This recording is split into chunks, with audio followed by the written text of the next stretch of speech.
José, pourquoi ça sent la sardine à Lisbonne? C'est normal, on est en juin, c'est les fêtes des saints populaires. Salut à tous, hola a todos. Aujourd'hui c'est jeudi, et jeudi c'est la chronique de JC. Jesus Christ. Non, José Cruz. Ça y est, après 2 années d'absence, c'est le retour des fêtes des saints populaires au Portugal. C'est quoi les fêtes des saints populaires? Au Portugal, il n'y a pas un village, pas une seule ville qui ne possède sa fête. Et la fête de son village ou de sa ville, pour un Portugais, c'est sacré. Papa, l'été prochain, on va où? L'été prochain, on va au Portugal, au village, pour passer les fêtes du village. Ce Deus quiser.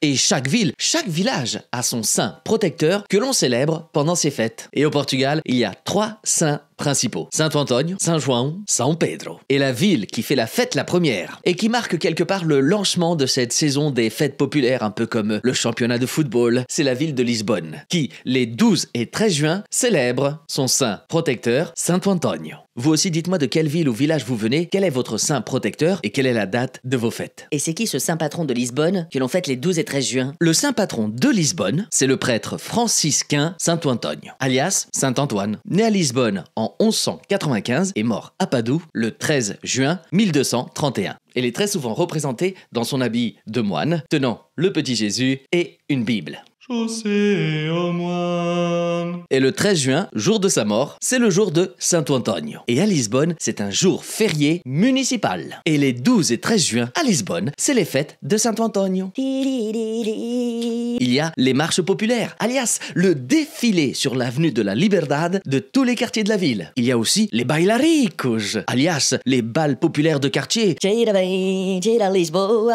y a aussi les mariages de Saint Antonio, offerts par la municipalité de Lisbonne à 16 couples qui vont vivre une journée de rêve, un véritable mariage de reine d'Angleterre. Il y a aussi les petits pots de manjerico, alias les petits pots de basilic que l'on offre à ceux qu'on aime avec un petit mot d'amour. Et puis surtout, l'on boit et l'on mange toute la nuit en passant d'un quartier à un autre, en buvant des bières que l'on appelle à Lisbonne Imperial, en mangeant du caldo verde, alias la soupe aux choux portugaise avec des petites rondelles de chorizo. Et puis surtout, il y a les fameuses sardines grillées, servies sur des tranches de pain. Elles sont grillées en pleine rue, on peut les acheter partout. Elles sont servies sur des grosses tranches de pain et il faut les manger impérativement, mais alors là j'insiste, impérativement avec les mains, sous peine de passer pour un touriste. C'est quoi cette histoire de statue qui exauce les vœux? Saint Antonio, c'est le saint patron des mariages. Et devant l'église de Saint Antonio, à Lisbonne, et bien sur la place, juste devant cette église, il y a une statue de Saint Antonio. Et il tient le petit Jésus et une Bible ouverte. Et la légende dit que celui qui réussira à lancer une pièce de monnaie vers le saint et à la faire rester sur la Bible, qui est à peu près grande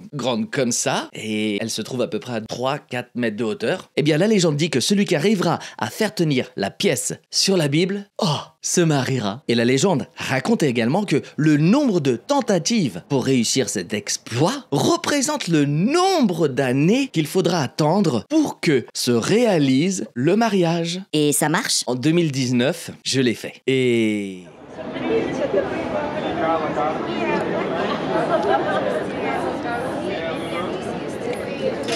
Ah!